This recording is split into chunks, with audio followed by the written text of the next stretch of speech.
21-year-old suspected Pentagon leaker Jack Deshara was back in court to waive his right to a preliminary hearing.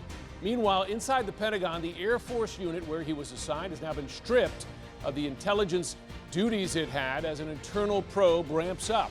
Short time from now, all members of the House and Senate will be briefed on the extent of the classified leak, and it reportedly has yielded another alarming detail about China. According to the Washington Post, one Pentagon assessment shows Beijing is about to unveil a high-tech spy drone unit. Have a look at that right there. That would give its surveillance program potentially a significant boost. CNN's Oren Lieberman, he's at the Pentagon. Oren, as we know, Pentagon's still trying to come to terms with the extent of this on a whole host of national security threats. Tell us what specifically we're learning about this spy drone. Jim, we have seen this supersonic spy drone before in the image we just saw right there, the WZ-8 spy drone. That picture from back in 2019 when China showed it off at a parade. But at the time, it wasn't believed to be operational. It was a sort of prototype or a mock-up. But according to the Washington Post, in these leaked documents we're seeing come from the Pentagon, documents that CNN has not been able to obtain or verify, that program has come a long way. This WZ-8 surveillance spy drone, part of what the U.S. believes is part of a Chinese surveillance drone unit that's based inland from Shanghai. Take a look at the capabilities of this drone. It travels at Mach 3 plus, or more than 3 times the speed of sound, at an altitude of 100,000 feet, so far higher than commercial aircraft.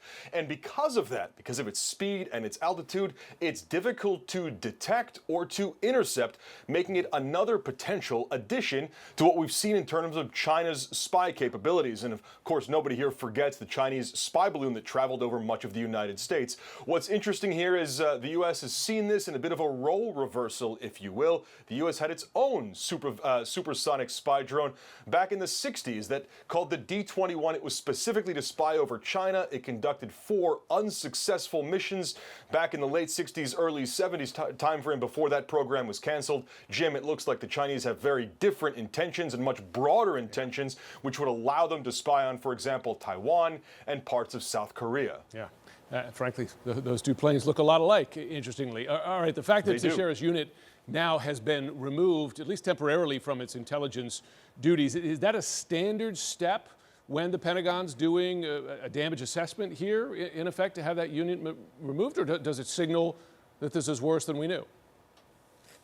Well, it certainly signals that the Air Force is taking this very seriously. Secretary of the Air Force Frank Kendall removing the 102nd Intelligence Wing's mission from them. They will no longer, at least temporarily, collect and put together data for combatant commanders and other senior leaders.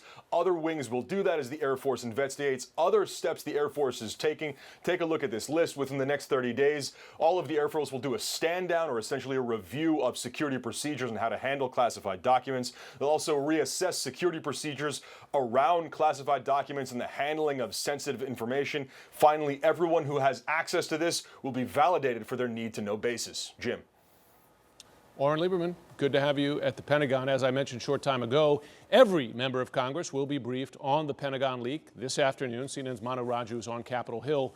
Mano, of course, so this is not the committee that is cleared for this level of intelligence, a bit broader, probably a bit more of a general briefing on the extent. But what are you hearing from lawmakers in advance of this briefing?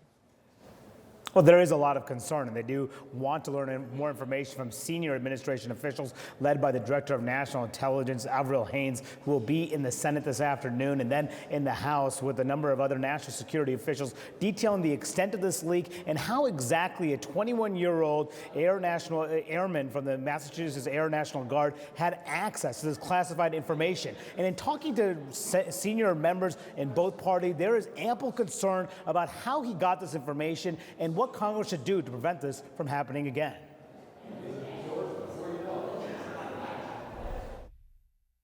To me, the classification of the documents ought to be reserved for the very most exceptional national security risks, and not as broadly as it is now. But as we've seen with classified materials being at President Trump's home, at President Pence's office, and at President Biden's residence, people are not taking care of classified materials the way they should.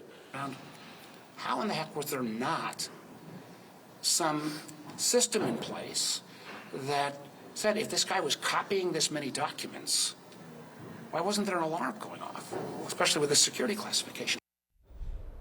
And that second senator there was Senator Mark Warner, who chairs the Senate Intelligence Committee, who also indicated that he is still pushing to get all the access to the classified records that were at the homes of Joe Biden and Donald Trump and Mike Pence. He's expecting another tranche of documents as soon as today, as Congress grapples with this issue. Why all these classified documents appear to be leaking, appear to be in the wrong places, including this major leak that happened, and deciding what they need to do next. Yeah.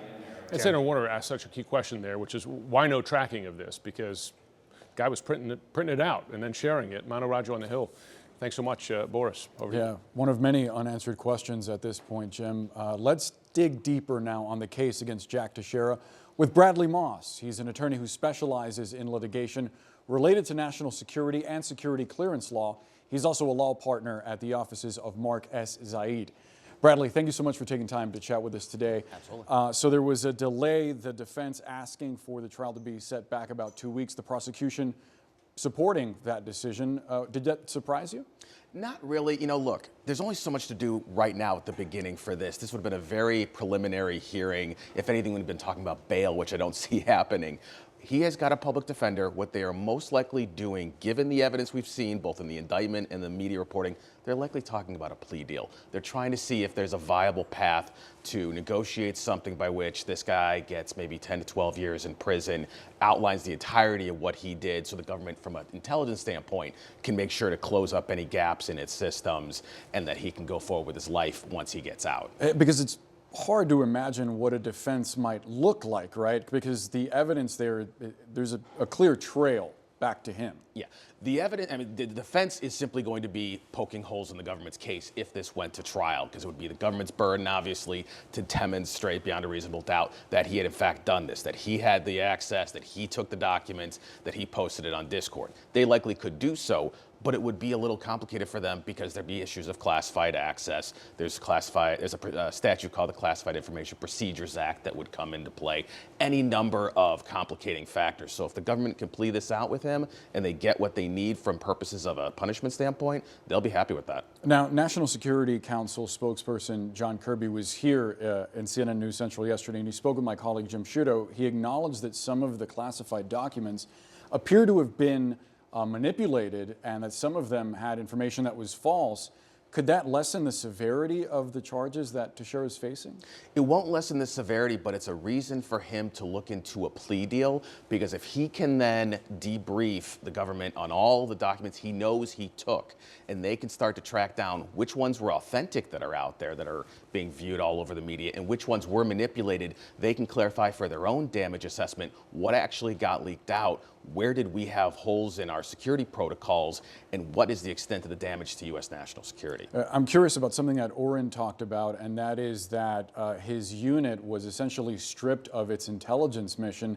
Does that imply to you that other people may be facing potential charges, perhaps supervisors in an oversight role that kind of let him get away with this? Well, I think at a minimum that was a required, short-term thing. You had this massive breach, huge breakdown of security protocols. They had to stop at everything there to start doing an initial review. Whether or not security messed up, why he was able to hand transcribe some of this stuff and no one noticed, that's at a minimum going to possibly result in personnel actions. I don't necessarily know about criminal charges, but they've got to do a review for that. Yeah, a story we will continue to watch. Bradley, thank you so much for sharing your expertise with us. Anytime. Yeah.